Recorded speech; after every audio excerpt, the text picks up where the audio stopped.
hello hi सांग मैंने जय जगन्नाथ मु आपण मानक वेलकम करछि मोर आ गोटे मिनी ब्लॉग को मु आज बहुत ही खुशी अच्छी कारण आम आज बाहर जाऊँ पूरी आज जगार डोरी लगी जाइए तापर आम मैंने आसी पहुँची गलु ये पिपिली पाखे आम ये पहुँच सारापर भावलु टे चा पीवाई समस्ते ये सब सांग मैंने मोर मध्य छिड़ा होती आउ ये है मामाली आउ ये नीतू आउ ये लिपि दीदी आम मैंने समस्ते ये चा सहित टे बिस्कुट आउ केक एंजॉय करूँ चा पीकी फ्रेश हो सारापर आम मैंने पुणी बाहरी गलु पूरी रास्ता देखो केते सारा बोलबम भाई मैंने जाऊँ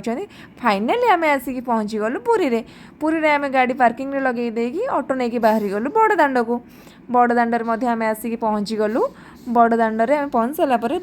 बहुत गहली होता आम बाहर टे फोटो और वीडियो नहीं गलु बाहर दर्शन कर सारापर आम जाइलु भारी भीतर दर्शन करने भीतर दर्शन सारी फेरला बेलू राति हो जाता आम ये फेरला बाहर टे खजा किणुलु खजा कि सारापर आम मैंने मुझे देखी दूसरी आपण मानक बाहर दृश्य केते सुंदर लगुच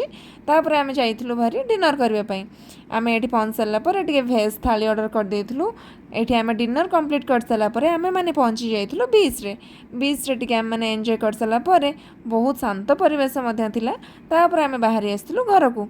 आपण मैंने भिडियो देख सारापर लाइक शेयर सब्सक्राइब